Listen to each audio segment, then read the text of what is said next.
This is the Patriots Drive Podcast. We are all Patriots. Where we discuss, analyze, and answer questions to all things happening in the NFL and with our New England Patriots. Now, here's your host, Cole Kelly.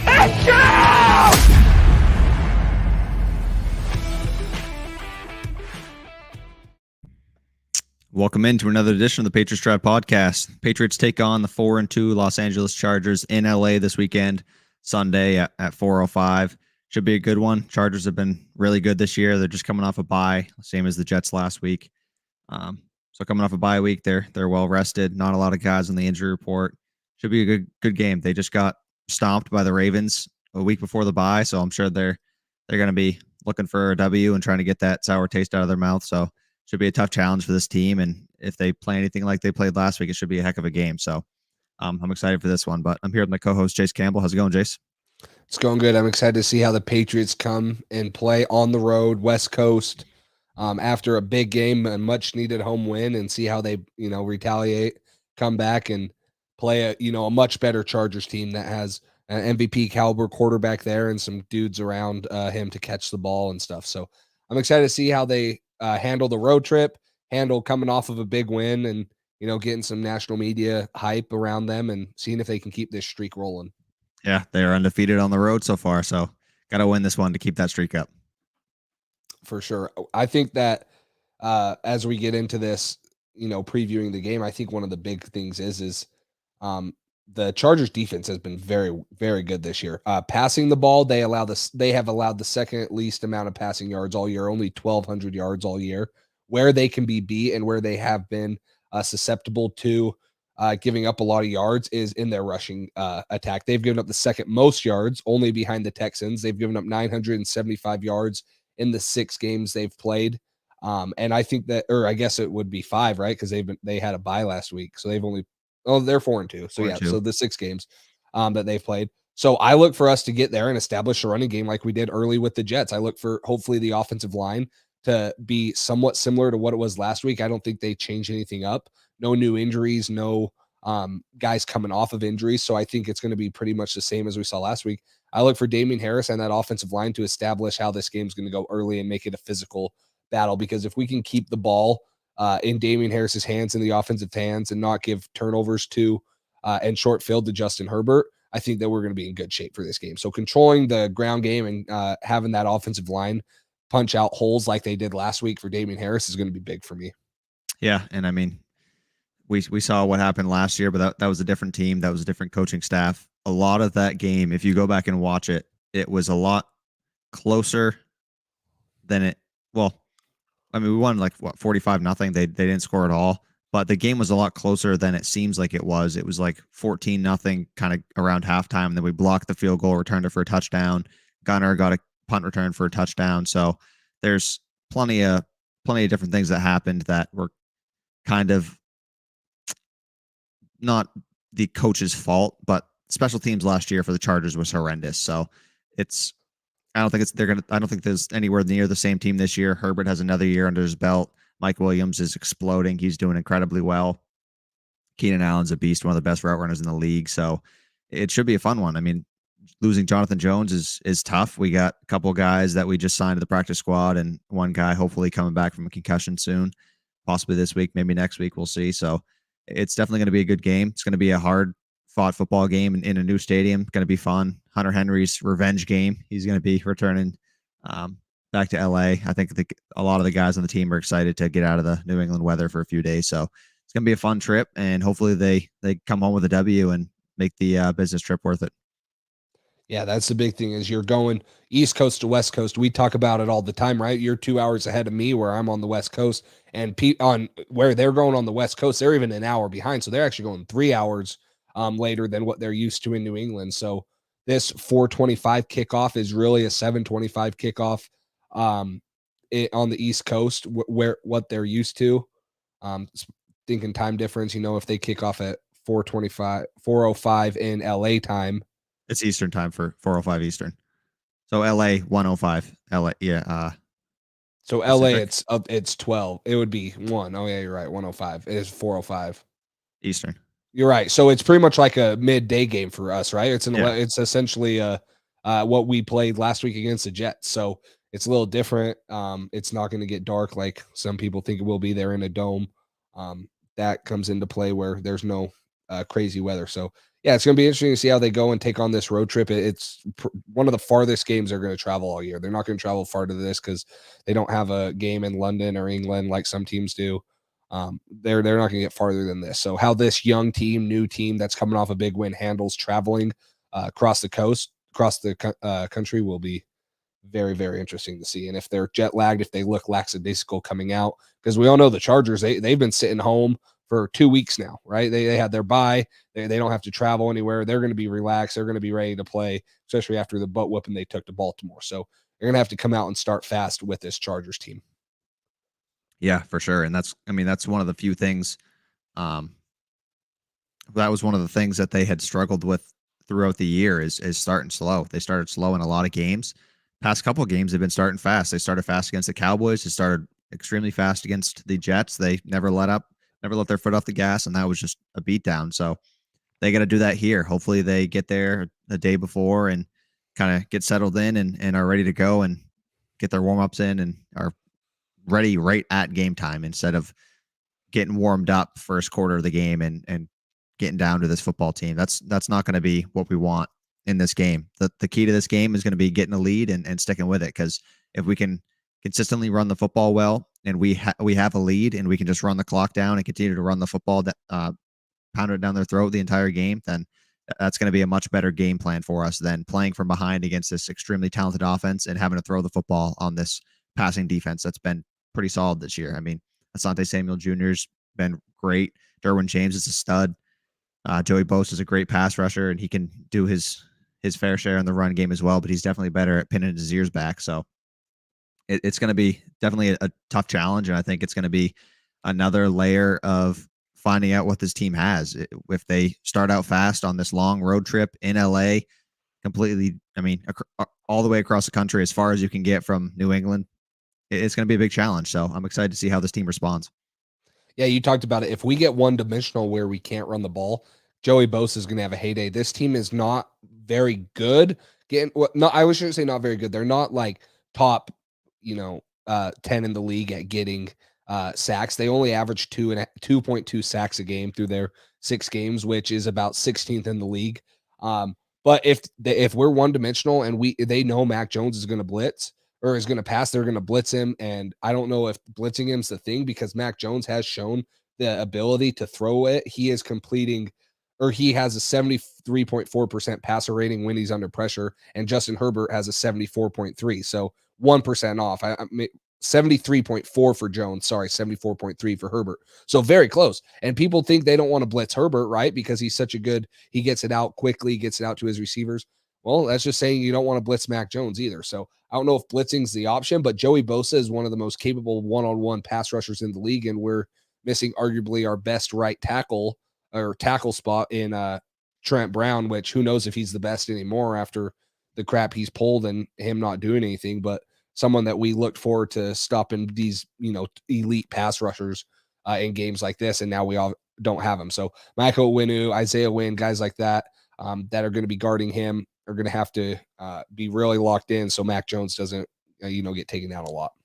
Trent Brown is eligible to return off IR this week. Did not come to practice today. Yep. He's not playing. So frustrating. Another week of Trent Brown sitting at home, recovering from this terrible day-to-day ankle sprain or whatever calf strain, that he's got going on day-to-day for 4 months. So you know how I feel about that situation. But yeah, honestly, not only against the blitz, their stats are similar, but in general, this is their stats throughout the year. Mac Jones, 174 out of 247, so 70.4% completion percentage, 1,779 yards, 9 touchdowns, 6 interceptions. Herbert, 161 for 246, 65.4% completion percentage, 1,771 yards, 14 touchdowns, 4 picks. So the only real difference there between the two of them is the touchdowns. But Mac Jones has thrown 1 more pass than Herbert this year for 8 more yards, higher completion percentage, less touchdowns, a couple more picks. So it's pretty similar. And if you think about the level that the status that Herbert's at right now in the NFL and where the league looks at him as a player, as a top 10, top 8 quarterback right now in the NFL. And Mac Jones is, neck and neck stats wise with him, other than the touchdowns, which he's a rookie. It just kind of goes to show the level of football he's playing at right now and how efficient he's being, especially with the different weapons. Herbert has Keenan Allen and Mike Williams. Mike Williams is a great deep threat. Keenan Allen's one of the best route runners in the NFL. He's got Austin Eckler coming out of the backfield for him. So I'd say Herbert has the upper hand in weapons, excluding the tight end position. We have Hunter Henry and Jonnu, obviously, and they have Jared Cook. But yeah, he's got a lot of talent. They got a lot of talented playmakers on that offensive side of the football, along with Justin Herbert. He's a stud. But Mac Jones has been pretty solid himself, and he's up there pretty darn close in stats to this kid.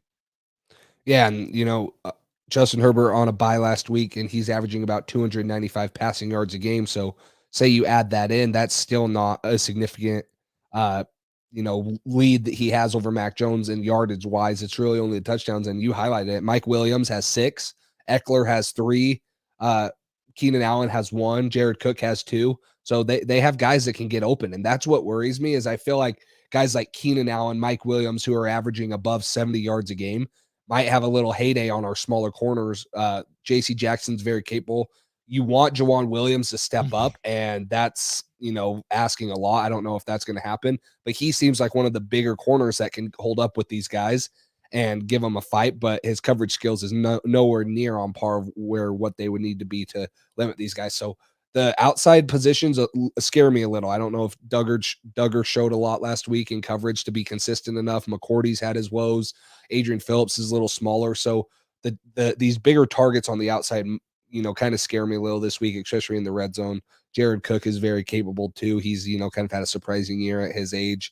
But all these guys are very capable for Justin Herbert, and they're contributing to his success in his sophomore season. And last year, just to read off the stats from obviously a different game, different team, but a lot of the same pieces. And our defense as a whole is a lot better than it was last year, but we're missing that one key player who's the best player that was on our team, Stefan Gilmore. So I think Gilmore was on Keenan Allen most of the time, right? And Mike Williams matched up with JC. JC, yep. Okay. And then I'm not sure what Jonathan Jones's role was there. But anyways, Keenan Allen had 5 catches, 48 yards. Mike Williams, 4 catches, 43 yards. And I can't remember which one of them it was, but late in the game, one of them picked up a big catch that was a lot of that yardage. So overall, those guys had no touchdowns, obviously. Austin Eckler, 8 carries, 36 yards, and he only had 4 catches. He had 4 catches for 32 yards. So overall, they had those weapons down quite a bit. Hunter Henry also had only 1 catch for 5 yards. So they shut down that offense, and that Patriots defense wasn't near the level it's at right now. So impressive what they did last year. And if they can resemble anything close to what they did last year against this football team, I think it's going to be a great game. And hopefully the Patriots come out on top, because looking at the game last year and looking at what they just did last week, if they can build on that and kind of have a snowball effect into this week going to LA, and in a beautiful stadium, should be good weather. No windy conditions or heavy rain, nothing like that shouldn't be. So it's going to be a great opportunity for this team, and I hope they step up. Yeah, Mike Williams last year had 5 reception touchdowns in 15 games, 756 receiving yards. This year, Mike Williams is already at 6 reception touchdowns, 498 yards in his 6 games. He's the guy that has been the beneficiary of Justin Herbert being excellent the way he is and really coming into mold since they drafted him out of Clemson. He's looking great, and he's a deep threat. He averages 15.1 yards per catch. You talk about Nelson Aguilar's, who was crazy high last year, a little bit disappointing this year, but Mike Williams is going to be the deep threat guy. And then Keenan Allen's only averaging 10 yards a catch, which is still good, but he's going to be the guy that's going to be more in the slot, get it to him on third downs, let him make a play one-on-one. So each guy has their role. I guarantee Bill knows it. It's just going to be interesting to see how he takes all those guys away from Justin Herbert, because Justin Herbert is such a good quarterback. It really doesn't matter who he has running the routes. He can fit it in there. He can put it on guys as long as they can make the catch. He's good enough to do that. So it's going to be interesting to see the game plan they come out with, because Mike Williams last year was nowhere near what he's playing this year when we played him. And, we dominated them. So we'll see when they add that second good pass catcher to Keenan Allen. And then obviously Eckler being coming out of the backfield's tough on any linebacker. I don't care who the best cover linebacker is in the NFL. That's a tough matchup for anyone. Yeah, for sure. And Gabe just said Adrian Phillips revenge game. I forgot he's going back there as well, but he did play against them last year. He actually had a great game. He had 7 tackles, 5 assisted. He led the team in tackles that game. So I mean, a guy like him is going to be a chess piece that we'll be able to use as well, along with Jamie Collins. I think that's one of the reasons we added him, is he's a guy who can, his sideline to sideline speed is a lot better than most of the middle linebackers we have. So a guy like him who can cover Austin Eckler, or I mean, maybe a guy like Adrian Phillips, depending on where we want to play these safeties. And Phillips might have to play deep safety if McCourty can't go. So it's going to be interesting to see how we spin it up this week. And Jalen Mills is going to have to match up with one of those 2 elite receivers, and that's not a matchup you love. And then whatever third receiver they have on the field is going to have to match up with either Miles Bryant or Sean Wade if he's back, or I mean, Brian Poole. Maybe we'll elevate him. We'll see how that goes. We just signed him today. We'll get into that more in a little bit. But yeah, it's one of these guys. You're not going to be able to contain them all with the difference makers they have in this offense and how they're playing right now. This offensive football team, especially in the fourth quarter, Bill mentioned it, their scoring in the fourth quarter leads the NFL. So they can put up points, and they can do it late. So no lead is comfortable with this offense. They're very explosive. They can make a lot of big plays. It's going to be tough. One of these guys is going to have a game, unfortunately. But I mean, JC can only cover one guy. Jalen Mills is going to be on the other.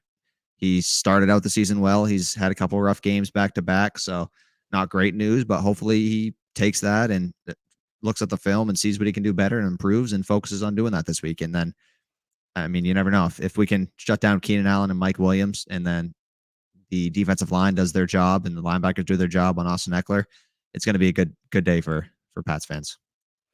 Yeah, and the thing about Justin Herbert and this Chargers team is they're only allowing under 2 sacks a game, which is top 10 in the league. So people aren't having much success, and that contributes to Justin Herbert getting it out very quickly and him having a good offensive line. They drafted Rashawn Slater out of Northwestern, who I thought was a steal at 13 when they got him, especially to protect Justin Herbert. That was one of the best value picks in the draft, in my opinion. That was such a good pick. Him falling to them at that position and perfect position of need. They just sat there and had it was like Mac falling into our lap. Slater fell right into their lap, and that was exactly the player they needed. It was a great pick.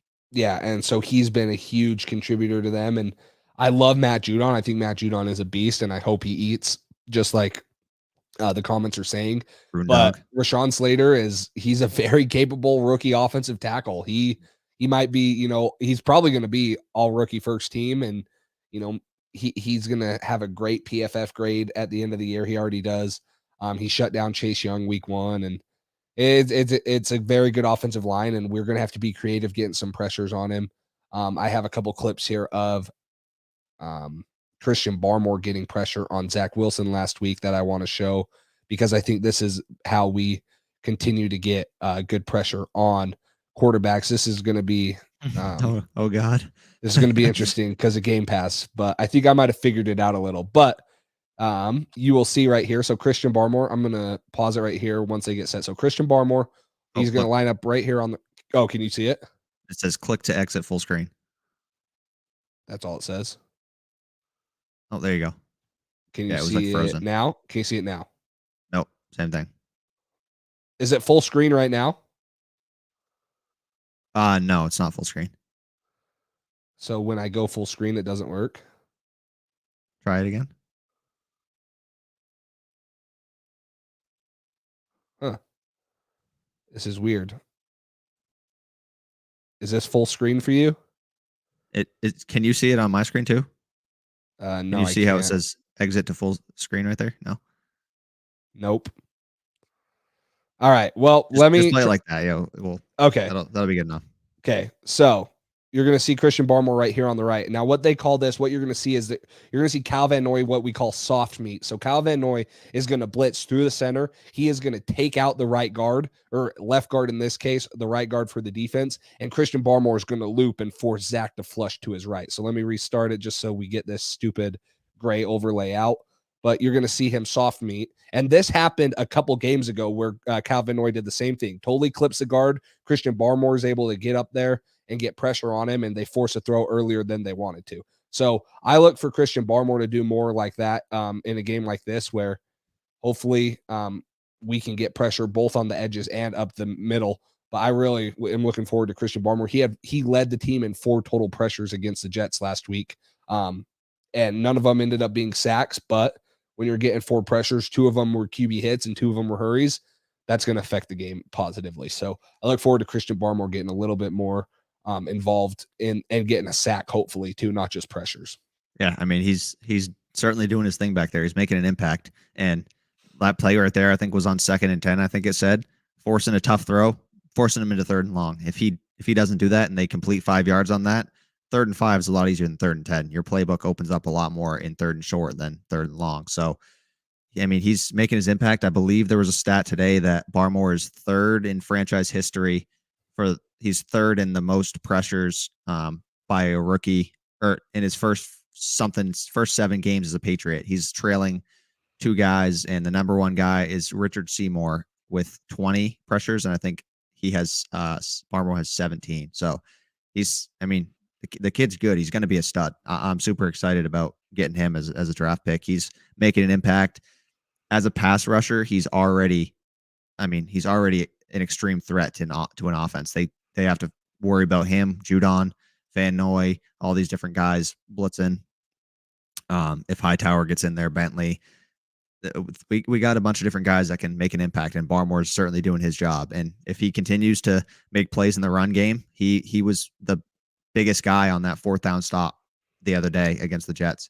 On that 4th down, they showed it. Belichick broke down the film in the Bellustrator or whatever and showed Barmore just shooting the gap and jumping and tackling their running back right behind the line of scrimmage and getting in there. So he's impressive, and he's going to be a big part of this game, because if Slater can shut down Judon, or at least hold him at bay and not let him be a consistent problem, if we're getting pressure up the middle with Barmore, and hopefully on the other side we're getting pressure from somebody, it's going to be a big aspect of this game, because Justin Herbert can create a lot with his legs. And the only concern I have is usually when a guy is good with his legs like that and can make throws after the catch, it's tough to keep him in the pocket, and that's what they're going to have to do. So if Barmore's kind of shooting up the middle, it's kind of going to be forcing him out of the pocket. So our edge guys are going to have to do a good job containing. Judon's going to have to set the edge on one side.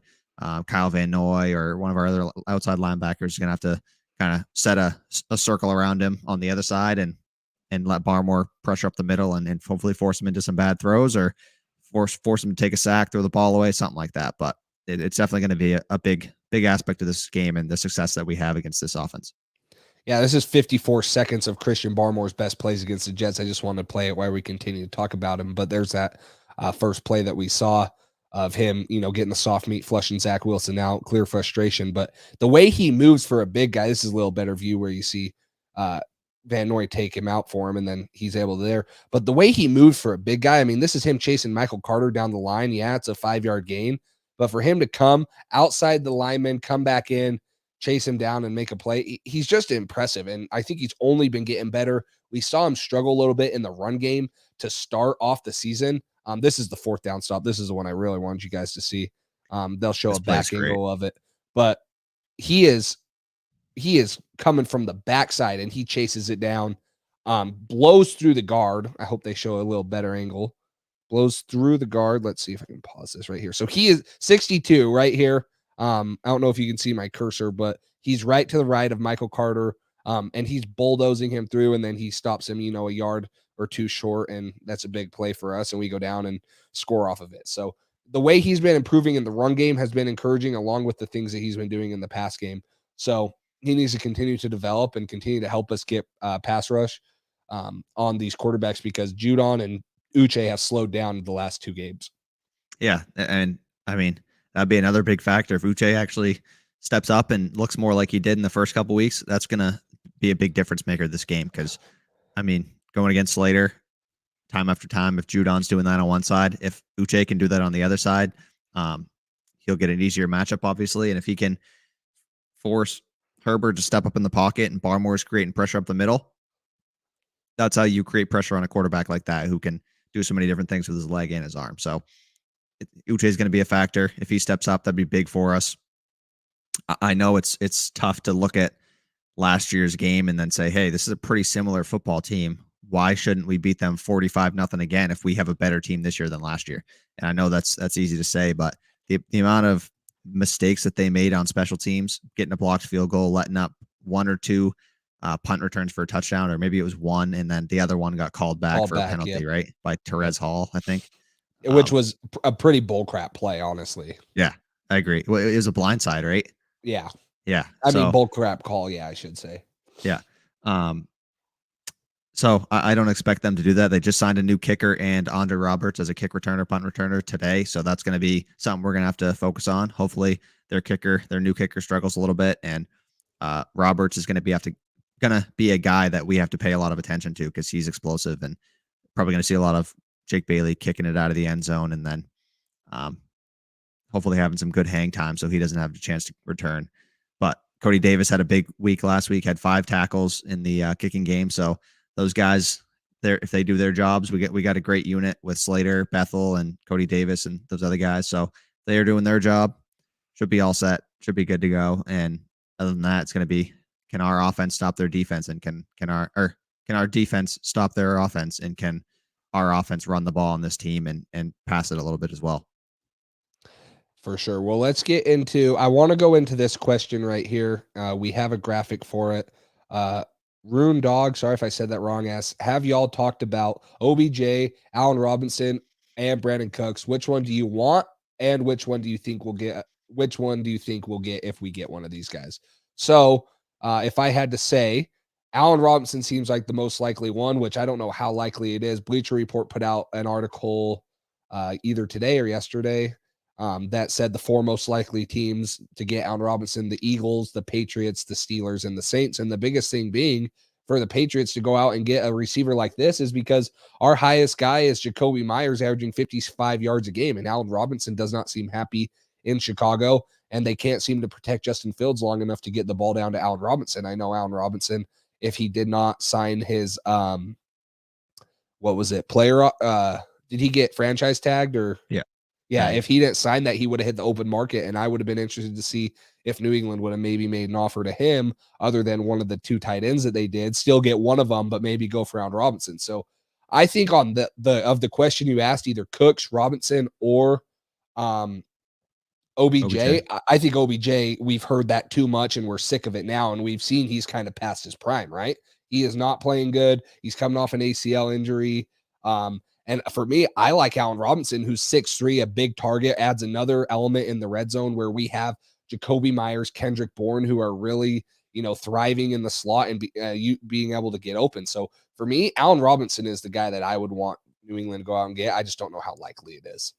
Yeah, I honestly don't think it's that likely. I would love to have him. I think the team trading for him is going to be looking to extend him. With what the Patriots just did this offseason, they're not looking to extend a number 1 receiver and pay him $18 to $22 million a year. That's just, I don't think they're in the market for that. I don't think it's realistic. Odell Beckham, I think he's not playing that well right now, but I think he really needs a change of scenery. The Browns haven't really featured him. He's been getting double teamed sometimes. I haven't watched enough on him this year to say whether he's out of his prime, whether he's lost a step, whatever, but he is coming off an ACL injury. It's a big injury for a wide receiver. It's a lot different now than it was 5 years ago, 10 years ago, obviously. Medical staffs and surgeons and everybody is a lot better at their jobs and know more about these injuries and have rehab from them quickly. So I think, honestly, out of the 3 of these, the most likely would be Brandon Cooks, just because money-wise, he's a little less than these guys. Brandon Cooks is also unhappy. He just tweeted today about being frustrated that they traded Mark Ingram.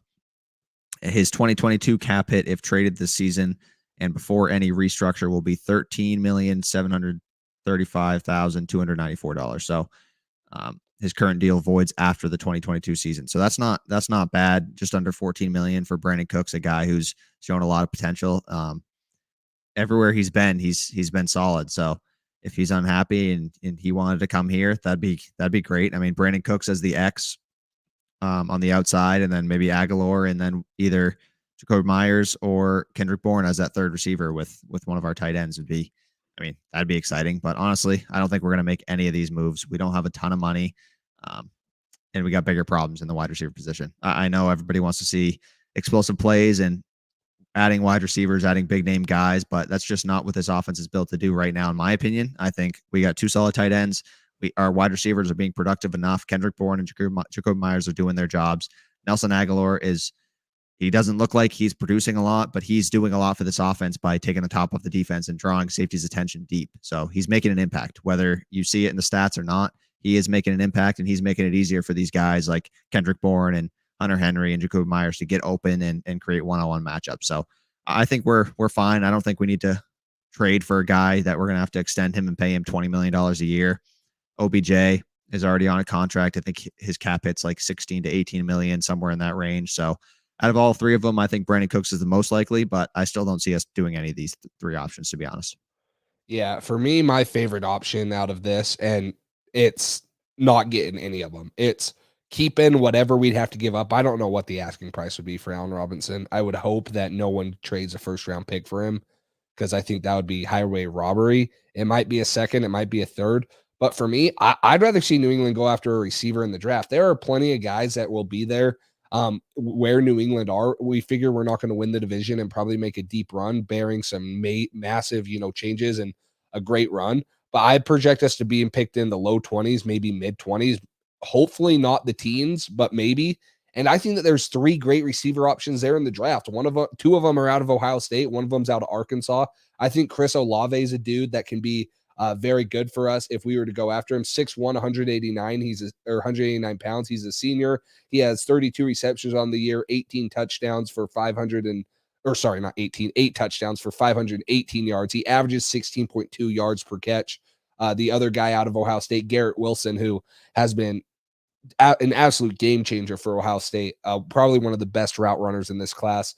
Ability to get separation, 6 foot, 188 pound junior coming out of Ohio State, 36 receptions, 605 yards, 6 touchdowns, averages 16.8 yards per catch. And then the one that I wasn't really too high on until they started playing very well in the SEC and making a name for themselves is Arkansas's receiver Treylon Burks, has 42 receptions, 717 yards, 7 touchdowns, averages 17 yards per catch. And he's a big old 6'3" target. So for me, I would rather keep whatever we're going to have to give up and sign one of these, or go out and draft one of these guys. And maybe we don't pick up a receiver until the second round, because we haven't had much luck taking a first round receiver. And we probably need to establish the cornerback position more than we need to establish the receiver position.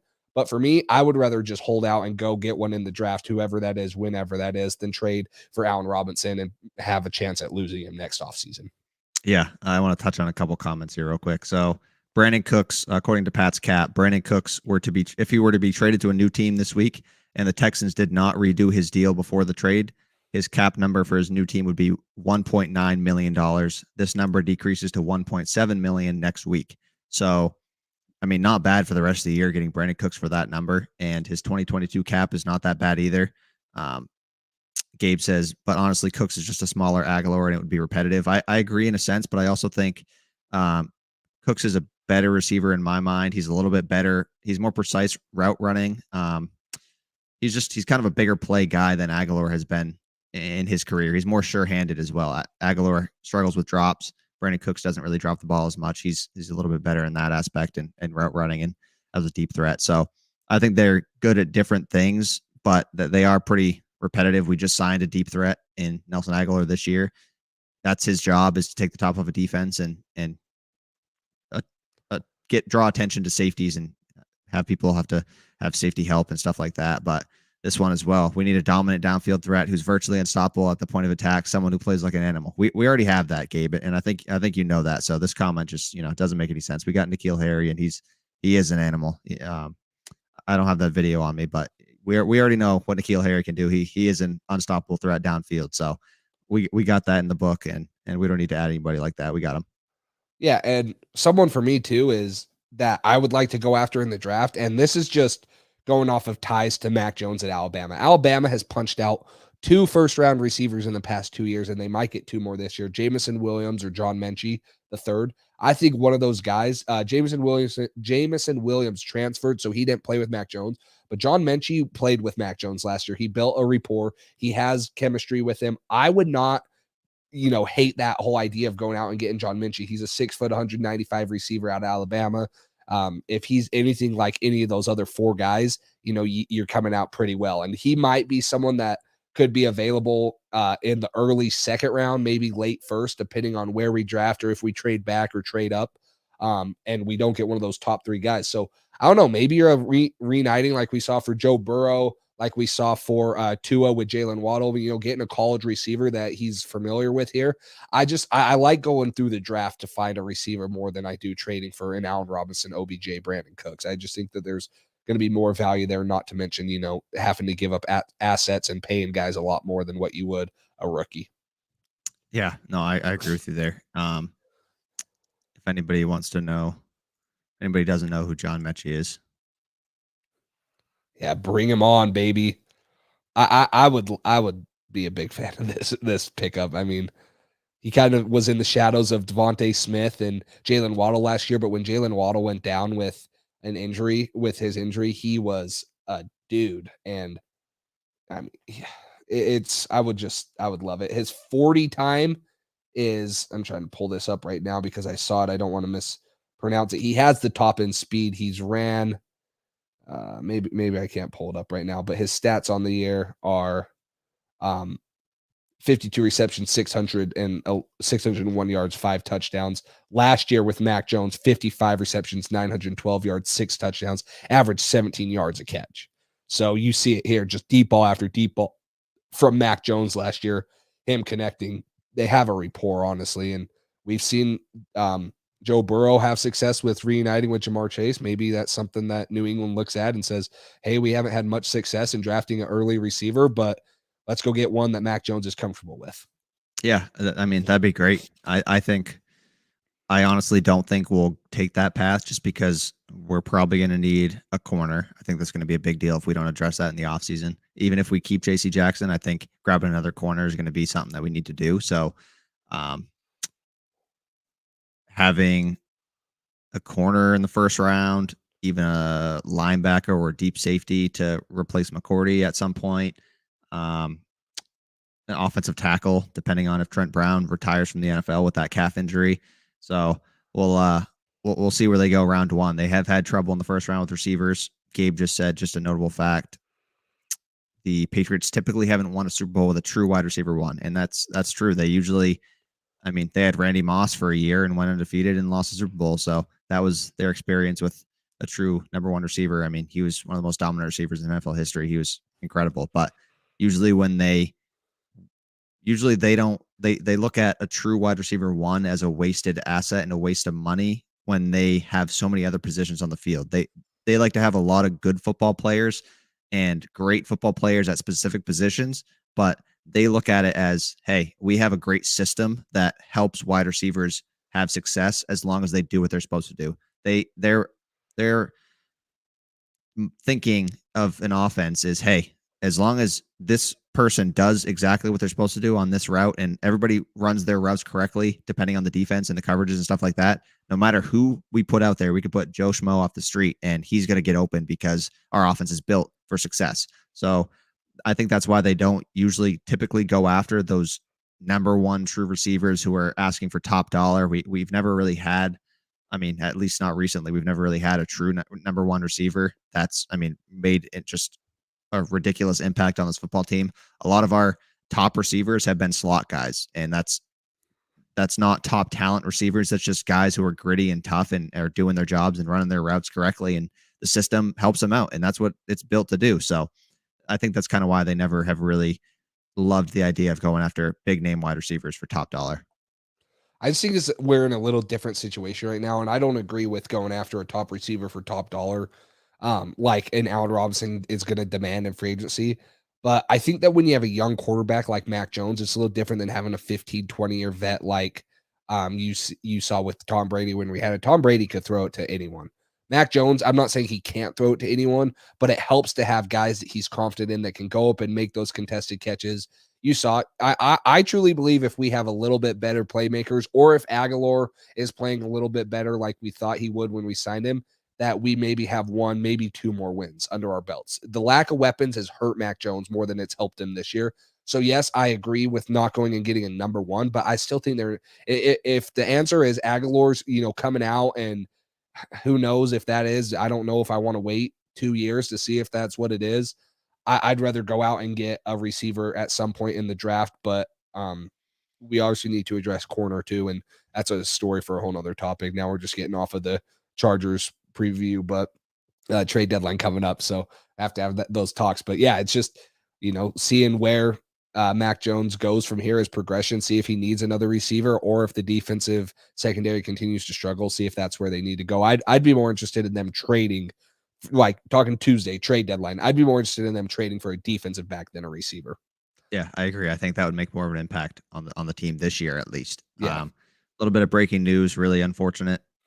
Cardinals defensive end JJ Watt will likely undergo season-ending shoulder surgery. So that's tough for them. He just got into a new situation. They were having a lot of success with him. He looked like he was enjoying himself with those mic'd ups, and so that's tough to see, especially an older guy, a guy who's been at the level he's at for so long. So hate to see that. Hope he recovers quickly and is good to go next year, and hopefully doesn't keep having these problems. I think he's had shoulder surgery in the past, right? Hasn't he had struggled this a couple times? Yeah, I think one of the years he had was a shoulder surgery.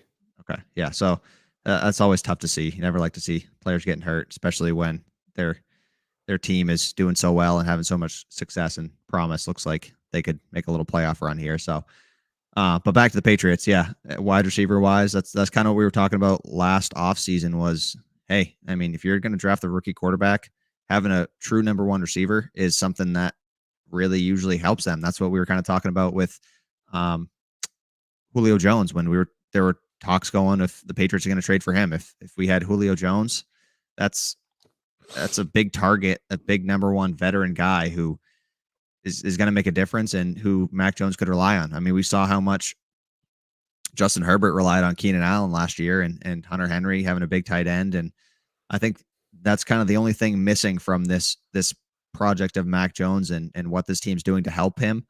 Obviously, they have a solid offensive line. It just hasn't performed up to par until the past week or so. So if that continues to grow, having a good offensive line, a good solid tight end he can count on, and then a number one receiver is a big receiver that you can he can bail you out sometimes when you need a little help. So that's kind of the only thing out of that equation that this team's missing. So if we could get one of those guys, I think it'd help Mac out a lot, and it'd change the way this team plays football, and maybe a little less conservative when you got some offensive pieces like that. I just don't honestly see it happening with the way Bill is and his philosophy. He's kind of more defensive minded, and I think he'll probably spend more assets into that defensive side of the ball, and where we need a corner more than a wide receiver right now. I think if anything, that would be the way he goes. I agree. Well, you hit on it. We had some roster moves earlier today. I'll let you talk a little bit more in depth on this as we get back to the Chargers pregame not interview. Gosh, now I'm just stumbling on my words because you got me talking about the draft. You know how much I love the draft. Yeah. Now I have all these players going through my head, just who I've watched in college football. I'm like, oh my gosh, can we just get 31 first round picks? Yeah. Oh, that'd be nice. Can you imagine? Give away your whole team and just have a team of rookies. No, just kidding. But no, let's get back into our game preview. Cole, go ahead and take it away with the roster moves. Yeah, so Patriots signed cornerback Brian Poole to their practice squad. He came in for a workout last week and he left without a contract. He ended up going to the Giants or the Falcons, somewhere else to try out, and he ended up coming back here, it looks like, and signing on the practice squad. So that's a guy that could fill in a little bit at that cornerback position. I don't think he plays in the slot a ton. So I don't know if he'd directly be a Jonathan Jones replacement, but in general, our outside cornerback depth is thin. So if we lose one of those guys, I think he's a guy who could step up. He'd be making it a little easier with not having Juwan Williams on the field. We can have a guy like him step up and play some outside corner if Juwan Williams struggles. But another guy we added was cornerback Devonte Bobsby. He was the guy who broke up the pass last year in the Broncos game against N'Keal Harry, that fourth down where we threw it up and N'Keal kind of looked like he ran a different way than Cam was trying to throw it. So that's that guy. And then we also he locked down N'Keal Harry. He's got to be good. That's what I'm saying. He's probably better than Gilmore. So that's probably a 1-for-1 replacement. If he stops N'Keal Harry, he can stop any receiver in the NFL. So that's a steal right there. I don't know why he's on the practice squad. He should be signed to the 5-year extension right now. Pay him $20 million a year. This guy's a difference maker if he can stop an animal like N'Keal. I don't know why I bag on N'Keal Harry. It's probably because of how disappointing he's been. I know that's why, but I love N'Keal Harry coming out of college. Yeah. I'm a big Arizona State fan. My dad grew up in Arizona, so I've been to a couple games there. So I love the pick personally, and then I thought he was going to be that red zone target. So when I bag on him, it's more out of love and disappointment than it is out of hate, but I'm very disappointed in him. So all these little jabs kind of pain me, but then kind of bring me joy. So it's weird. It's weird.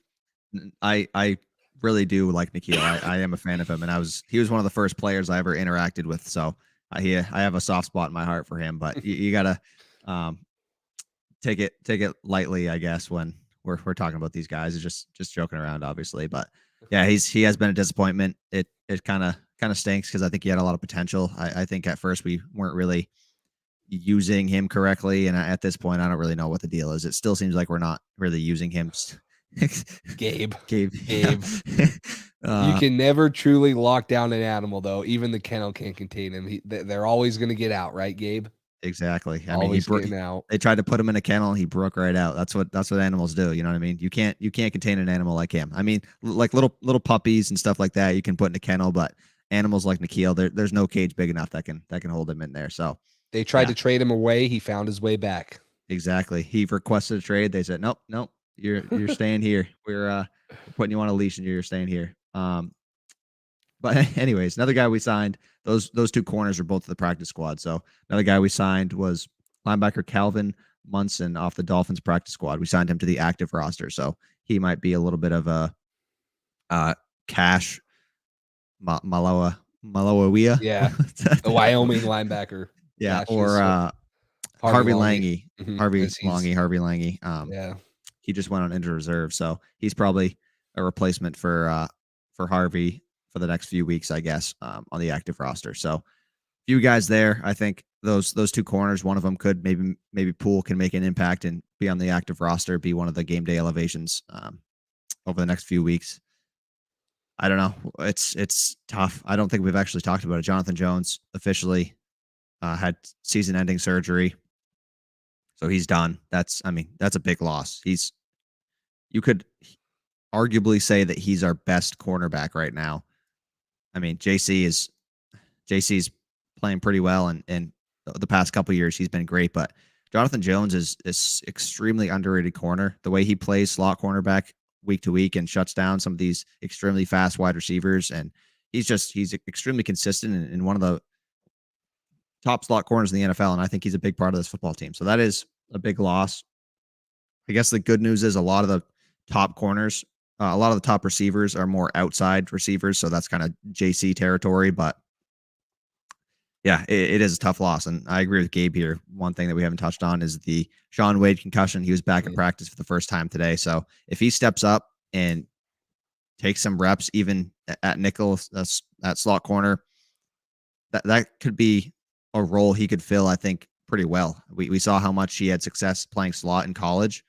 And if he slides right back into that role, I mean, for Jonathan Jones, if he plays well, that's a great replacement right there. And then we got a couple other guys for depth at outside corner. So if he steps up, that would be really, really big for this football team. And if we could get him back even this week, I think that'd be a big for the team. Yeah, I want to share one thing real quick. This just popped up and I thought I'd share it. It's kind of off topic, then I'll get back off topic. But offensive rookie of the year odds right now, Jamar Chase leads plus 110. Mac Jones coming in at second at plus 400. So Mac Jones getting the love up there for rookie of the year. I don't know if he'll get it because Jamar Chase is playing out of his mind. But what else I wanted to show you, and this might blow you away. I hope that it doesn't. But let me go to here and then share my screen. Hold on to your seat because I really think it will. And it surprised me when I first saw it. But last week, the highest graded defensive player on our team, according to Pro Football Focus, was I who? saw this, Juwan Williams. 89.3 cover grade. So maybe he wasn't as bad as we thought he would. Now, this is where I can say it's just the Jets, right? He wasn't going against top guys. He wasn't going against the Corey Davises, but he looked good. And if Juwan Williams can step up and play half as good as this, I think that he will, have value, especially with the lack of depth. But yes, I agree. Sean, Look who else is up there at third overall. Justin Bethel. Yeah. So, I mean, I don't know if is that grading him as a special teamer or defense? No, that's defense. Okay, So he only had 10 snaps, though. How many did Juwan have? Juwan had 34 and 29 of them were in coverage. Okay. So, I mean, I did see that earlier. So I kind of. I mean, the glass is half empty. The glass is half full. It depends on how you look. Juwan Williams could have had a 33% grade against the Jets, or he could have had the grade he had. So at least he did something good. I think he'd be a big one to step up, and maybe that gives him some confidence going against the Jets. But we won't hold out hope. But yeah, we need some of these back end guys: Miles Bryant, Justin Bethel. Hopefully, Shaun Wade comes in, plays good. Juwan Williams, we need those guys to step up and help us with the lack of depth that we're having. And then hopefully we either trade or sign someone to fill some spots if we can. Do you still have the PFF thing up? Do you want me pulled up? Yeah, the offense. Yep. Gabe has a comment here. Oh, gosh, Gabe. Can I handle your sarcasm tonight, Gabe? Here's the offense. Gunner, is that what he wants? Nope. N'Keal Harry, where's he at? 82, number 4, baby. Wow. I mean, he only had 30 reps and 13 of them were run blocking. His run blocking grade was second highest on the team behind Michael Owinu. That is one thing that I can't crap on him for. He usually, I mean, besides that one play in preseason where he literally blocked Isaiah Wynn just for no reason. I don't know how that happened or why. Outside of that, he is a pretty solid run blocker. And I think that's one of the reasons he's still on this football team is because they like to run the football and he can block in the run game pretty well. Other than that, outside of his run blocking, he had one catch for that 26 yards from Brian Hoyer where he just threw it up to him and he made a great catch. It was a great catch. But it kind of makes you wonder. Obviously, if he's not creating separation, if he's not creating separation, it's not a good idea in this offense to throw the ball up to him. And this offense doesn't like throwing up 50-50 balls. You want to throw it to the open receiver. So, but when he gets his opportunities for those 50-50 balls, we saw it like this week against the Jets. Obviously it's the Jets, but we saw it this week. We saw it last year against the Rams, twice. He mossed two guys on his 2 throws that he got thrown up to him. So he seems to be pretty solid at the 50-50 balls. He just doesn't seem like he gets a lot of opportunities because he's not open. And I don't think the trust is there enough where Mac wants to throw it up to N'Keal Harry for a 50-50 ball when he might have Kendrick Bourne for 8 to 14 yards over the middle. And that's guaranteed compared to a 50-50 ball isn't. So that's kind of my thoughts on that. But you got anything else you want to move into the injury report? Yeah, I was going to read off the injury report. Only a couple questionable that I'm looking at right here. Shaq Mason, abdomen injury. I expect all these guys to play at least 2. Kendrick Bourne, shoulder injury. Dietrich Weiss, knee injury. David Andrews, ankle injury. They're all questionable. Jawan Bentley, questionable with ribs. I expect those 5 to play. And then obviously the IR guys aren't going to play. But those are the only questionable guys for the game, which is a lot smaller list than what it has been in previous weeks. Well, read that one more time. So I have Shaq Mason, abdomen, questionable. Kendrick Bourne, shoulder, questionable. Dietrich Wise, knee, questionable. David Andrews, ankle. And Jawan Bentley, ribs.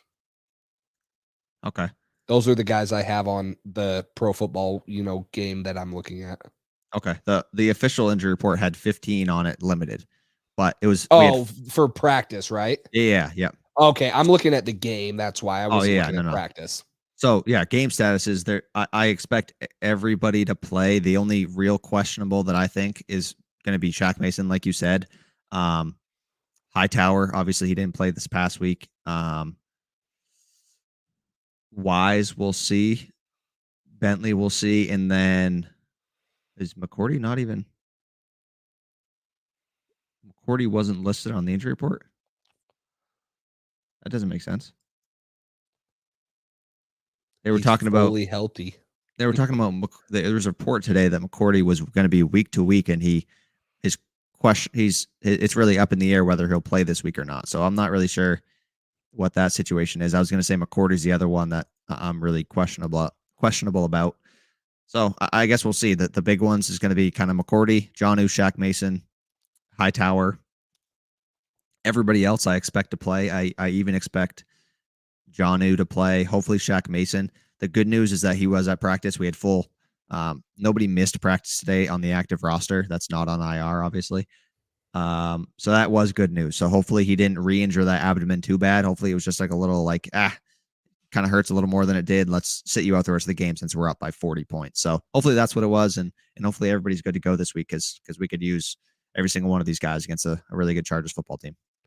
And other news, the Chargers have traded for Kyler Murray, the linebacker, and put him on IR. So Kyler Murray switched from quarterback to linebacker. Once he got traded to the Chargers, he won't be playing for them this week. That's a big loss for them.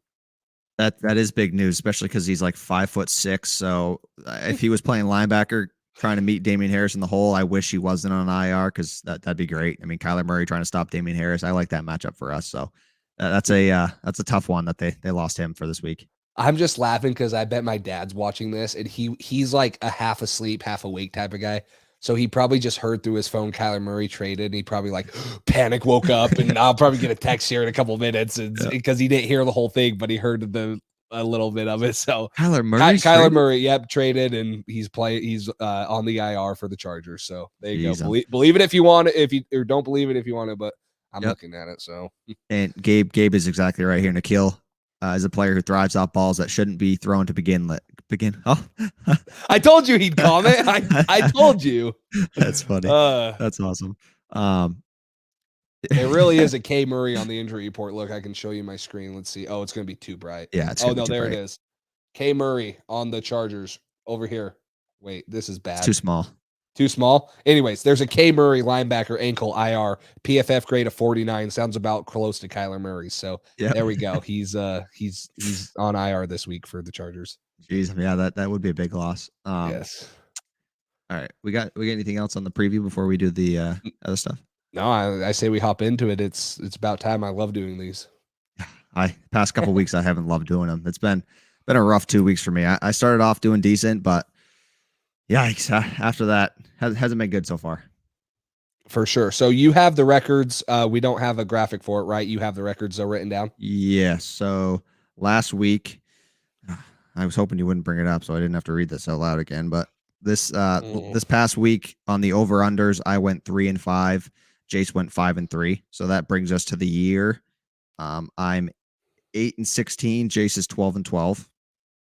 And then spread. So the game picks this week, I was 2-4. Jace was 4-2.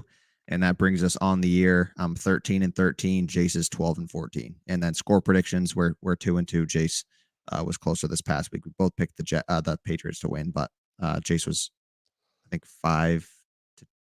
5-10 closer on the points, something like that. So let's start off this week. Obviously, the game that we just previewed, Patriots at Chargers, over under 49 points. We'll get into our score prediction in a minute, but what do you have for the over under? I believe I have. I just had to pull out my calculator and add it up too real quick. Oops.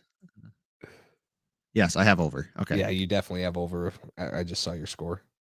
So. Yeah, I got over. Okay, I have over. Yep, I have over 2. I have 51 points on my score prediction. Total. I just pulled out my phone and did that real quick because I was like, "Oh crap, it's close to that." Every week I got to do that because I never remember what my score prediction was. Yep. Pats at Chargers. What you got for this one? I have Chargers the Pats -5. Yeah, I have the Pats covering this one. I'm rolling with the hot hand. Chargers. The thing that is scary is they are at home and they are coming off a bye. A lot of extra time to prepare for us, but I'm going with the way the Patriots played last time down there last year. And Mac Jones and the offense to continue to roll against a decent Chargers defense, but a team that's susceptible to giving up rushing yards. And if we can do that and control the offensive line, I think we can burn a lot of clock and keep the ball to Justin Herbert's hands. I'm going to go with us covering this. Yep, I am as well. I have us covering this spread. How do Pats fans travel to LA? Do you know? Because I know their stadium's one that's like I mean, if the Raiders can take over their stadium, but I know it's a little bit different with the Raiders being there from before. But yeah, I'm more interested in how many Pats fans are in LA. Actually, like I feel like it's going to be. I don't think it's going to be like Raiders fans, obviously with Oakland. yeah, But I think I don't there's either. still. I mean, Patriots fans are worldwide. I'm a Patriots fan from Utah, and Yeah, yeah, I mean, if you want to call me a bandwagon, I guess. But when growing up, the only person I knew in the NFL was Tom Brady. And I grew to love him, and I could easily be a Bucs fan right now. But heck no, I like the Patriots because of yeah, Brady. But yeah, I think it's worldwide. So I think we'll see a good turning. And I think we saw in Houston, Pats fans traveled pretty well there. And Houston didn't have a lot to cheer for, so they didn't have a lot of fans filling in. But I think it'll be interesting to see how many Pats fans show up in LA. yeah. Hopefully that could be a little bit of a difference maker because that certainly helps being on the road if you got some fans there. I mean, if I could afford to go to that game, then I'd be at that new stadium. That stadium looks gorgeous. That looks like probably there's not many better places you'd want to play football than in that stadium right now. That and the Raiders, those stadiums are both really, really awesome. So I think it's going to be exciting for the players to play there. Should be their first time playing at the new stadium, I believe. Mm-hmm. And then hopefully some of the fans get in there and make some noise for the Pats, and that's hopefully is a factor in the game where it's not as loud for us on third downs as it we usually would be at an away game. Yep, I agree. So let's get into our score prediction right here. Cole, 30-27 Pats. Jace, 27-24 Pats. So both of us 3-point victories, obviously covering the spread. But Cole, I'll let you go first on explaining this one. Yeah, I overall I'm hopeful and trying to be positive that this team carries over the performance from last week into this week. They build off the momentum. I really do think a lot of those guys in that locker room and a lot of these coaches, players, the team as a whole really has faith that this team is a lot better than their record shows and a lot better than they've played. They all know that they've played really well against really good teams, but they all know they've came up 2 to 3 plays short. And I think this would be a great opportunity to start to build a little momentum. And it's a crucial time in the season. If you lose to the Chargers, you get a couple more tough matchups. Panthers next week, I think Browns after that. So there's not many easy games left on the schedule. So it's going to be about, hey, can this team start to grind out those wins against good teams, or are they going to continue to fall just short? So I think it's a great opportunity for them. I think the matchup is not bad for our offense. I think we love to run the football. They love to not stop the run very well. So I think that we have the upper hand in that a little bit. And if they start to stack the box, that opens up the passing game a little bit for us, something they've had success stopping. And if they're putting more bodies to the run game, then it opens up things for us. So I think it's a decent matchup. The only thing that I'm not feeling great about is they got a lot of talented guys on their end. So that's why I think it's going to be really tight game. And I have it a little higher scoring than you, not by much, but I think this could be a little bit higher scoring of a game because of the talent on their side of the ball on the offense side and our ability to run the football on them. I think we should have some success doing that. Yeah, and I think it can definitely be higher scoring, but I still haven't seen the Patriots put up a lot of points against a good, competent defense like the Chargers. So yes, we put up 54, first team in the NFL to do it this year against the Jets, but I want to see them, continue that success and do it against the Chargers. So I have the score a little bit lower, but same things that you said with the newfound success of the offensive line, the rushing attack that we saw last week. I look for them to continue grounding and pounding, making it a very physical game up front and winning that game in the trenches and both offensively and defensively. So if we can make them one-dimensional, I know that Justin Herbert is very competent and can throw the ball great, throwing it for 295 yards a game. But if you make him one-dimensional and play-action passes aren't working and Austin Eckler's going to release, it makes it a little bit easier to predict to sit in zones or man. So I'm going to go with us winning this game, too, by a field goal. It's going to be close. It's not going to be an easy one, I don't think by any means. But this is the type of games you want to see New England start to win if we really do want to make a playoff push. And, I mean, one thing that we talked about last episode with Jacob was how crucial of a role this offense plays to this team having success. And I really do believe that. I think this offensive line, and I mean, some of the players on the Pats have talked about it this past week during interviews and stuff. It all starts with them.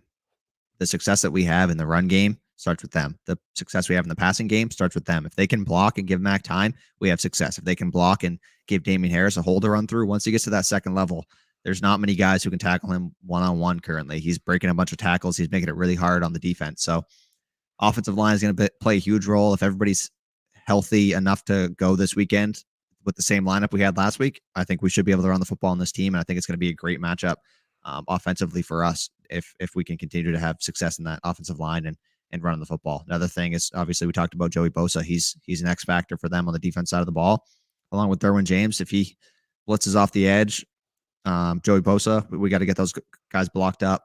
Derwin James can also make a lot of plays in the passing game and in the running game. So he's going to be a key player that we're going to have to watch out for on both passing and rushing offense. So it's going to be a fun game. I'm really excited to see how these matchups go down and how this team has success against the other. Yep. Well, let's get into our player prop bets. So they didn't have player prop bets out. So I'll go first to explain how I got these prop bets, because I did kind of make them up, but I have reasoning behind them. But let's start with Mac Jones. 2 straight games of 2 touchdowns, 3 total in his 7 games. Do you think he goes over or under 1.5 touchdowns this game? I'm going to go. Yikes. I'm going to go under. I'm going to go under just because I think, kind of like I talked about, I think the way we're going to run the football is going to be key. And I think you could see, last year was, I think, one of the first times the first time we deployed the Damien Harris Wildcat was last year against the Chargers. I think that first series, we had him go in the Wildcat once or twice, or I think twice in a row at one point, and it was semi-successful. So I think we could see some of that at the goal line again with Damien Harris down there against a team that doesn't really do that well against the run. If we can kind of spread him out and then have Mac go out there again and have somebody cover him and Damien Harris take the snap and run behind those offensive linemen, that could be something we see. So I think more of our touchdowns will be scored in the running game than the passing game, but that also could be, it also could be flipped where they put all their pressure up the middle trying to stop the run and leaves one-on-one matchups with Hunter Henry or Kendrick Bourne. Jacob Myers maybe gets his first one. So I'm going to go under, though, for this one, even though he's got 2 touchdowns 3 out of the past 4 weeks. I'm sure when we watch this back next week to see what our scores was, I'm going to be saying, all right, Mac threw 3 out of the past 4 weeks. He's thrown 2 touchdowns, and I went under. That's smart, but I'm going to go with under on this one. Well, I'm going to pull up a clip right here and show Mac Jones throwing down just another casual old check down, 3rd and 4, just going to throw a check down. Oh, wait, he actually threw it downfield to Kendrick Bourne, dime. Yep. I'm going the over right here. It's a good thing that we're starting off separate, because we've been very similar on a lot of things lately. But I'm going to go over here. I have confidence that we're opening up the passing game. It's great to see it, even though we were up 30 points right there, throwing it downfield. Mac Jones putting it on the money right there. So I'm going to go over here. Running game's going to open it up. Passing game's going to finish it off. I thought you were going to pull out one of your stats. Like, oh, well, now that you've made your pick, Cole, actually, Mac Jones has an 85% chance of throwing 2 touchdowns. So, yeah, I'm still going to go. Oh, no, I'm going to stop telling you my stats. I'm just going to keep them to myself. Cause no, all right. I'm just kidding. All right. I get it. It's all right. Well, let's move on. Justin Herbert right here. So he has, now I'm drawing a blank. Justin Herbert, I have him over or under 2.5 touchdowns. He has had 4 touchdowns once this year, 3 touchdowns twice. So I set the line here for touchdowns at 2.5. Justin Herbert obviously has Austin Eckler, who was a game changer out of the backfield, catching passes. So I have that line set at 2.5. I'm going to go with under as well.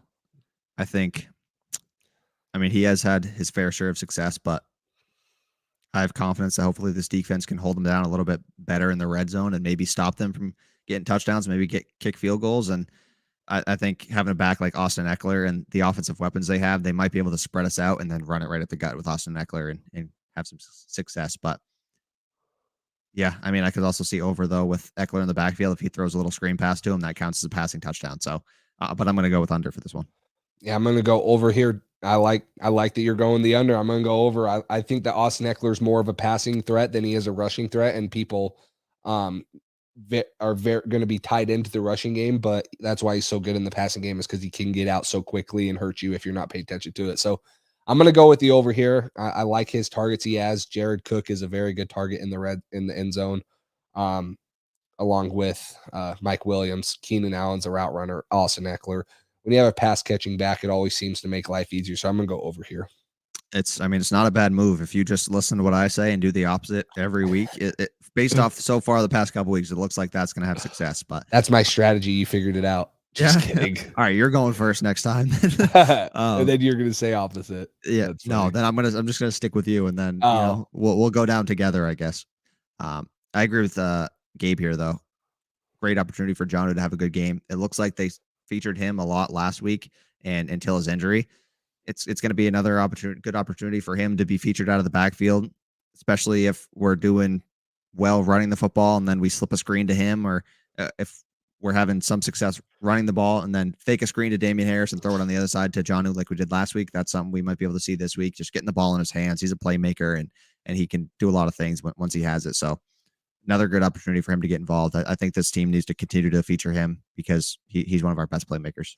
All right, Cole, here's a stat. You're not going to like it before I get into the other one, but the Chargers, 14 reception touchdowns on the year, 5 rushing touchdowns. That is 1 rushing touchdown for every 2.8 passing touchdowns, receiving touchdowns they have. So odds are in my favor, but I'll throw that one out there. Let's move on to the Damien Harris. All right, so let's start this off. Mac Jones over. Switch it up, right? No. Let's Damien Harris, 2 straight weeks over 100 yards. His season average is right at, gosh, I had all these pulled up and then I switched it up to look at other stats. 2 straight games over 100 yards. His season average is right at 62.4 yards per game. So I put him at 61.5. I don't want to put it, around 80. I feel like that's too high. I feel like 60 is a good number, but he can go over under. I'm going to go over on this one. If we want to have success, he's got to continue to have success running the football. So I think it's going to be a big part of this offense, and hopefully he does, because I'm starting him in fantasy this week. I just traded for him, so I need him to have a big week. Good. Yeah, I'm going to go over too. I hit it in the top of the show. Chargers are allowing the second most rushing yards in the season. Almost 1,975 is what they're at. So just 25 yards short of 1,000 yards on the year. So yeah, I agree. Damien Harris, who knows what Ramondre Stevenson is. And as we saw, this is Damien Harris's backfield, even with Ramondre Stevenson, and questionable, or depending on what he does with his injury, I just don't see him taking too many touches away. So I'm going the over here too. Yep, let's move into the other running back, Austin Eckler. This is total yards now. So Austin Eckler is averaging 59 rushing yards, 40 passing, 40 receiving yards a game. So I have the line set at 92.5 total yards for Austin Eckler.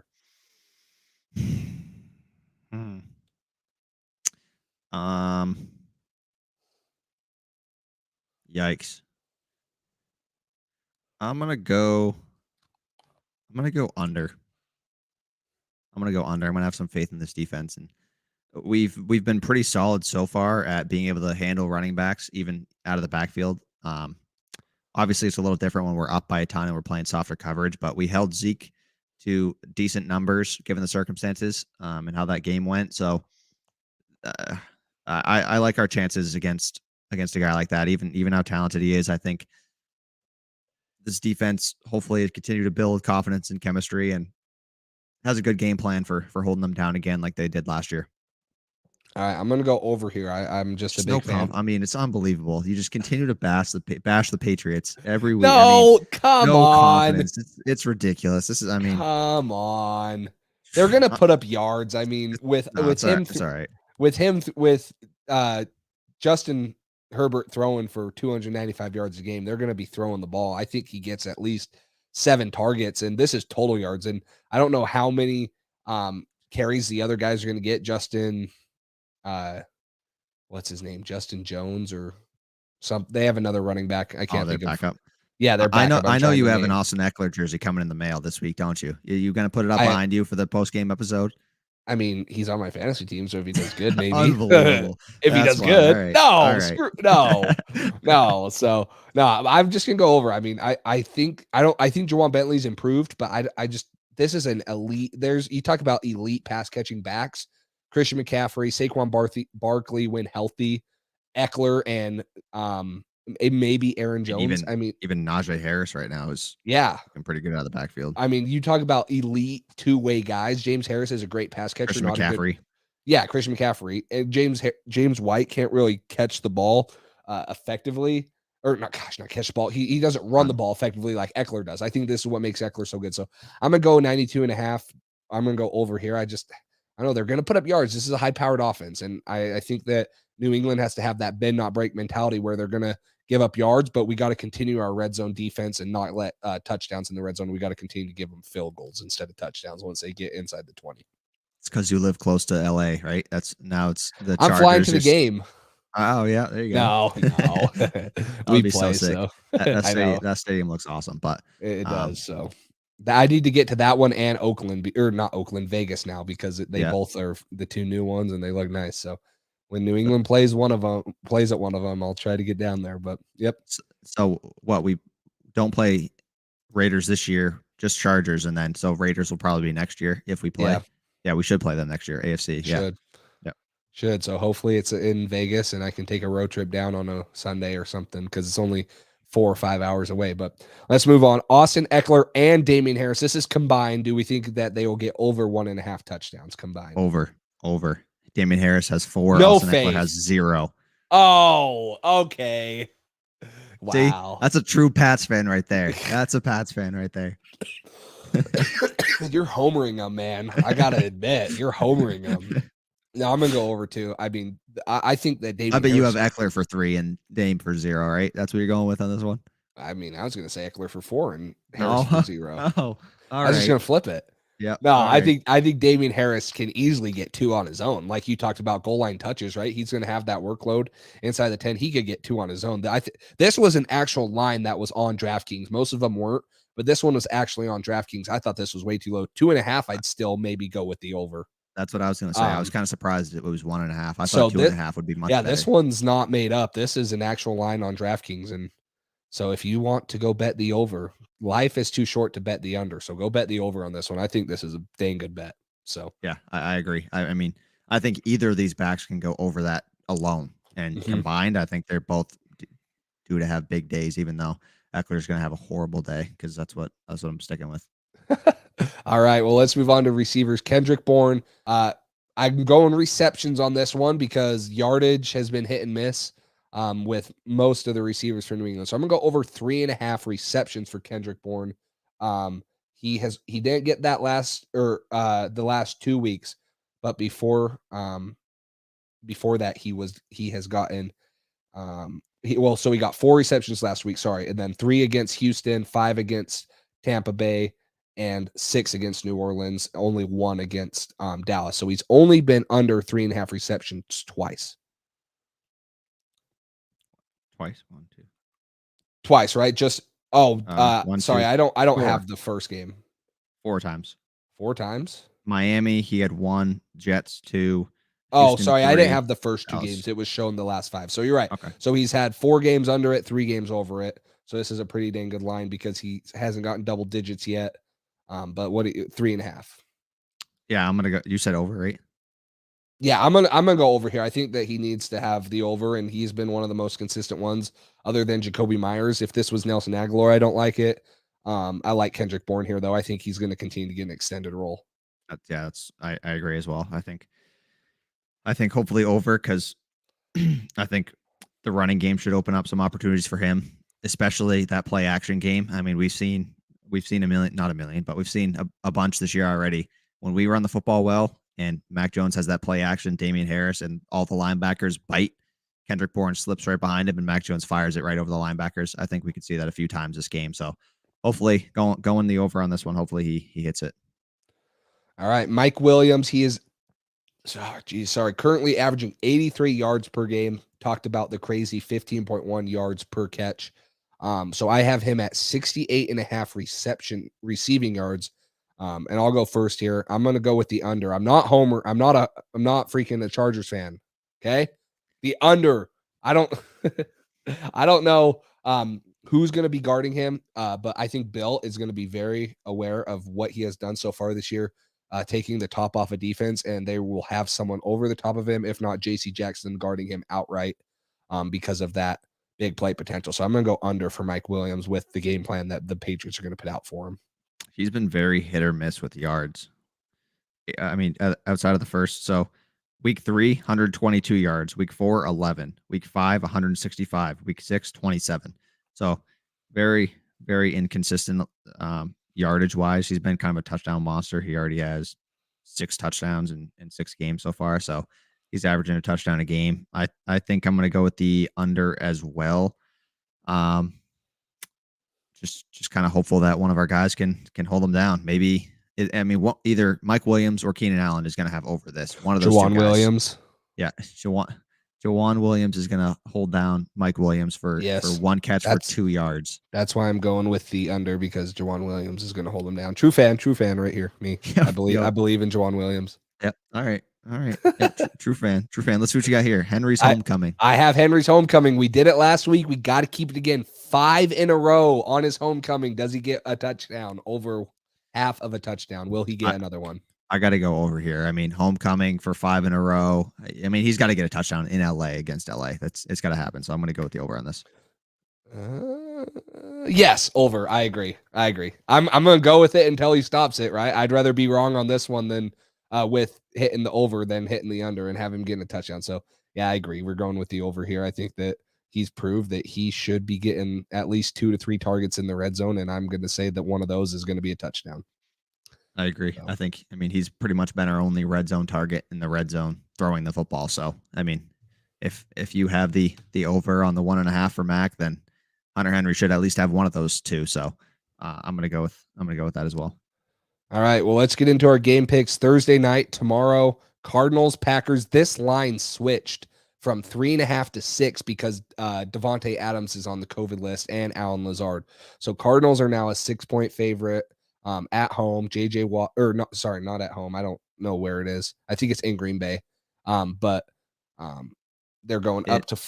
I'm pretty sure it's in Green Bay. Is in Arizona. It is in Arizona. Wow. Okay, so 6-point favorite at home, undefeated, 7-0 for the Cardinals, 6-1 for the Packers. What are you going with? I'm gonna go. Oh, yikes! Oh, you're looking at it. Both teams 6-1 against the spread, aren't you? Oh, I saw Arizona 6-1. I was like, okay, that's good. And then I looked right under Green Bay. I'm like, oh no. See, now I got your fancy tool that's having so much success over here. Now where the playing field is evened out a little bit. Oh, yikes. Yikes. I'm gonna go with Arizona. I don't love that because I think Aaron Rodgers is a stud and he's gonna do his thing. But when you're missing Devonte Adams and Lazard, I mean, they got Randall Cobb. Valdez-Scantling is questionable for the game. I think he's currently on IR, so we'll see if he plays. Other than that, you got Randall Cobb, and I mean, what they drafted that guy in the 3rd round, Mari Rogers. So yeah, from Clemson. Not a ton of weapons there for them. JJ Watt's a big loss for the Cardinals, obviously, but I'm gonna go with the Arizona winning this one. If it was the same spread with Devonte Adams and Allen Lazard, I probably wouldn't. I'd probably be going with Green Bay, but I'm gonna go with Arizona, even though I don't love that big of a spread. All right, I'm going to go Green Bay here, and I still think Arizona wins this game, but a Thursday night football game, Aaron Rodgers going in there, 6-1. They're always closer than expected. It's always these closer. Games. I think Arizona wins it outright because of the points you said, Devonte Adams, guys like that. But I think that Green Bay has an improved defense than even last year. Yes. What I like to hear. There we go. Downs. My dad doesn't even know what's on my side right here. He doesn't even know what a spread is. He's so lost. So he's just saying that. Give him some credit. No, yeah, he would say that. I mentioned it. He's from Arizona, so he's a big time all Arizona guy. But yeah, so I'm gonna go. I still think Arizona wins. Dad, don't kick me out. I still need food tomorrow morning. But yeah. I think that Green Bay loses this game, but I do think they cover this 6-point spread. Yeah, I think it should be. I don't know. It should be a close one. Given it's a primetime game, they've all been pretty close so far. So every time I make a pick, about 20 seconds later, I always feel like I should have made the other pick. And that's pretty much what my record has showed so far, is that I should have made the other pick each time. Self-doubt. Yeah. I'm hammering the Cardinals, no doubt at all. Cardinals. Good. There we go. Let's move on. Browns Steelers. This is 1 p.m. Sunday.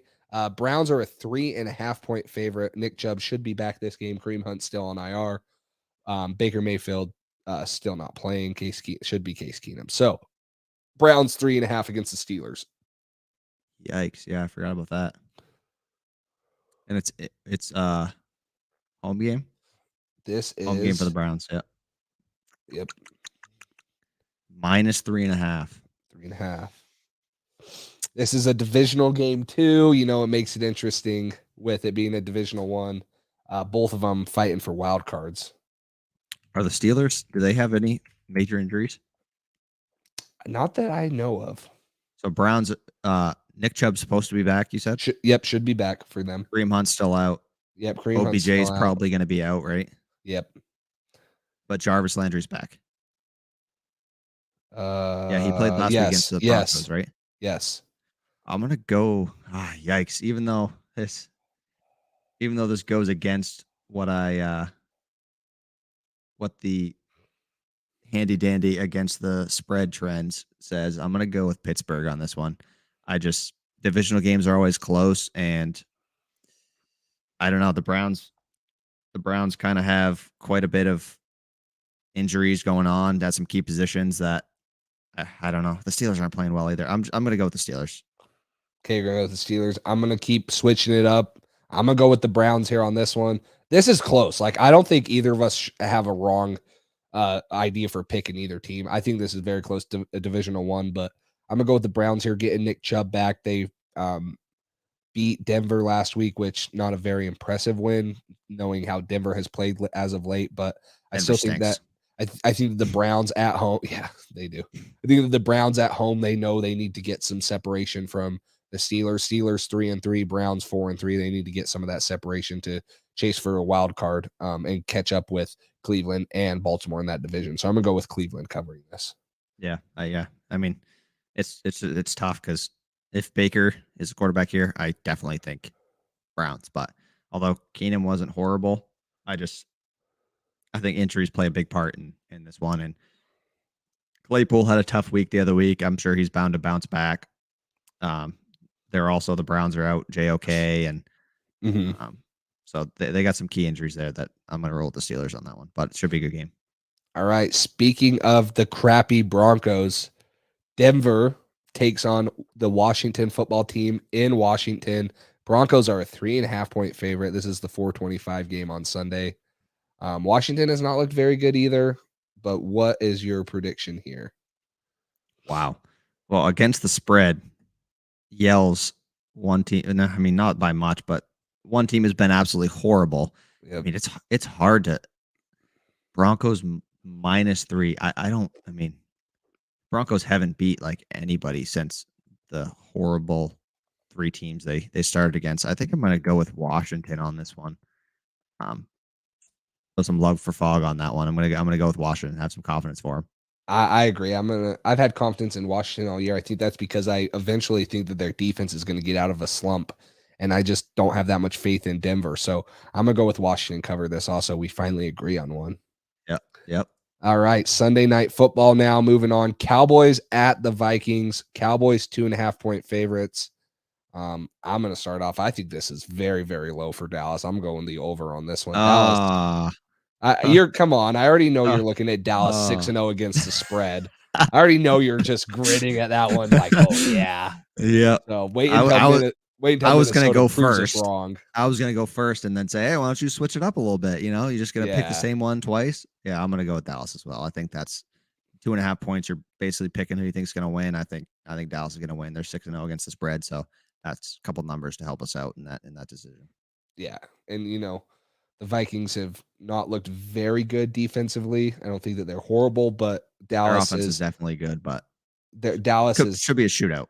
Yeah, Dallas is a high-powered offense, and they're doing some great things as we saw when we played them. So let's move on. Monday night football game. Giants at Chiefs. Chiefs 9.5-point favorite here against the Giants. Why don't you go first on this one? Oh, what? You want to copy me? Is that what I'm hearing? No. I just need a second to look at my all right, here. New York Giants. I'm going with the Giants. 9.5 points. I don't know, man. Chiefs struggling, and I'm going to go with the former Patriots coach, Joe Judge. I'm going to give him some confidence and say they pulled out with Daniel Jones, Sterling Shepard. Hopefully they get Kadarius Toney back. Have some guys like that can help keep up with this Chiefs offense. So I'm going to go with the Giants. Yeah, me as well. 3-4 against the spread this year. Kansas City's 2-5. They're also just not only this year but last year they were also horrible against the spread. I remember hearing that.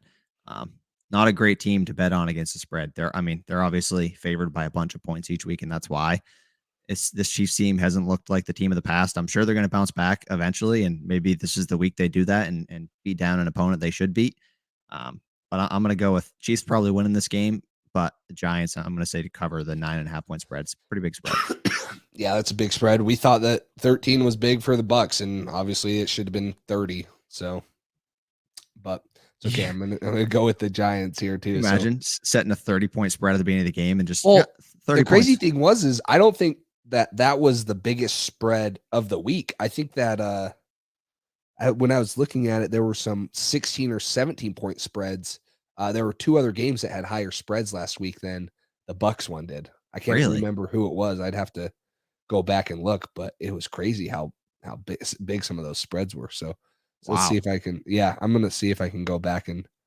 The Patriots would have won with a 40-point spread. So I guess yeah. So Arizona was a 17-point spread against Houston.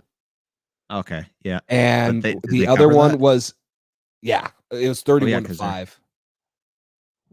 And then the Rams were a 15.5 point spread against the Lions, and they didn't cover that. They won by 9. Lions are they put up dog fights in every game that even though they lose all the games, they put up a fight. They're 4-3 against the spread this year. So that was one of them right there. I agree. Yeah. If it sucks because I like Matt Campbell. I think that he's like a good energetic coach, and he's 0-7, and they've been in some tough games, but you don't even know his name and you like him. Dan Campbell. Sorry. I was thinking Matt Campbell, he's the coach of Iowa State, I think. I agree though. I do like him. Dan Campbell. I just remember the biting the kneecaps off. Come on. Oh yeah. He's a little bit crazy, but I love it. I'm scared to say his name because of what he said in that. So I don't want to mention his name in my house and bring the voodoo dolls in or whatever. Yeah. Yeah, exactly. With the kneecap biting. That's never good. But no, yeah. I do think his energy as a coach, I think is something that Detroit could use and freshen up their system over there a little bit. They haven't had much success in the past however many years. So I think he brings a little bit of a fresh environment to that group, and they've been fighting in these games, and I think that's what he's built there. So it's good to see. Even if they're a bad football team, they're at least putting up a fight every game. They're not laying down. Yep. Well, New England takes on the Chargers on the road, 4:05 p.m. Eastern time. Big game. He's my uncle too. My dad, no, he's not. He's not my uncle. Dan Campbell. I am not admitting to him being my uncle, even if he was my uncle. So. I would. He's your crazy Uncle Dan. He's long lost Uncle Dan. Yeah. That just sounds right. Right. Yeah. Like my dad would be like, my crazy Uncle Dan over there. That's Uncle Dan that left the family 50 years ago, and now no one knew where he was. So yeah, he's been biting off kneecaps this whole time. So. Yeah, he was in prison for a couple of years. Yeah. So now New England takes on 3-4. New England takes on 4-2 Los Angeles Chargers, coming off of a bye, 4:05 p.m. Eastern time in LA. Excited to see how the team bounces back, and get a win, improve to 500 at least. Matt Campbell. Matt Campbell. That's your actual That uncle? is my actual uncle, Okay, but not like the Iowa coach. No, the Iowa State coach. I do have an uncle named Matt Campbell. All right. There you go. That was a confusion right there. Yeah. But you said it all there. 4:05 is going to be a big game, big test for this team. Another test. It's going to be really fun to watch. I'm really excited to see how they show some fight against a really good football team who's had a lot of success this year. Young quarterback, a lot of talent on that football team. So it's gonna be fun to watch. A couple guys on some revenge games, Adrian Phillips and Hunter Henry. So hopefully both those guys have big games and we can slow down this high-powered offense like we did for the first half against the Cowboys. And hopefully our offense continues to have success running the football, the passing game. If the offensive line continues to be solid, then should have some success there as well, even though they're good against the pass. But it's going to be a great game. It's going to be a fun one to watch for sure. Yeah, I just wanted to say one more thing. If you guys aren't following Cole on Instagram, that is how he updates you on when we are going live. Most of the time it's Wednesdays. He will let you know if it is said Thursday, and then every day after the game. So Sunday nights, unless we play on a Monday or Thursday, but he will let you know the exact time. He tweets out he puts the link on his story. So if you're not following him, make sure you do that. We love the support. I've seen just in the last couple of weeks, continued growth on the live shows and on the views. Comments, everything. We're going to hopefully try to incorporate a segment where you can call into the show and you can actually come on and talk to us instead of just commenting. We'll try to get that in, and we'll try to have more guests for you. But if you're watching this after the fact and you're not in here live, that's okay. Just make sure you follow Cole or set reminders on YouTube, subscribe so that you can catch us on the live shows and we can interact with you. But we appreciate the support. I'm sure Cole will say the same thing. We've seen it grow, and we love doing this, not just because we love the Patriots, but because we love interacting with you guys also. Yeah, absolutely. I mean, couldn't have said it better. That was perfect. That's what makes this fun, is interacting with you guys, seeing different ideas you guys have and what you guys are thinking about different games and players. And I mean, going over trade scenarios like we just did a little bit, different players who you guys would rather have. Just keep commenting your guys' thoughts and your input and what you think of the season, the team, different players' performance, what your predictions if you want. I mean, whatever you guys want to comment, we love talking about anything Pats, anything NFL. So yeah, thank you guys for the support. Subscribe, follow us both on Instagram. I'll pull it up here. Jace is at the sports belt _ pod. He does a podcast with Jace. I do it with myself. You're right. Jace does a solo duo podcast with himself. Just Jace, called Jace at the sports belt. You just actually exposed me. It actually has been myself the whole time. I just have two different voices. All right. So, it's like a voiceover machine. You speak the same thing, but just you tap it and switch. Okay. Exactly. Right. And since we don't do it live, I just edit the audio, and it is myself. Dang, you exposed me. Sorry. I didn't mean to do that, but no, him and Fogg, they got a podcast together. That's a great listen. So that's more college football and around the entire NFL. So not just Patriot specific. So if you're a fan of another team as well, or just want to hear overall thoughts on stuff like that, go follow him and listen there. But yeah, thank you guys for your support. Keep subscribing, keep showing love on the channel and commenting stuff and questions you have. If you guys have any questions you want us to answer, we're always engaging during the episode. No matter what topic we're on, you can throw a comment out there and we'll get to it when we can. So yeah, thank you guys for the listening today, and we will see you guys on Sunday night after the game. Thanks for listening to this edition of the Patriots Drive podcast. Follow us on social media to stay up to date with all things New England Patriots. Make sure you tune in to the next episode and check out patriotsdrive.com for more great content. We're on to Cincinnati.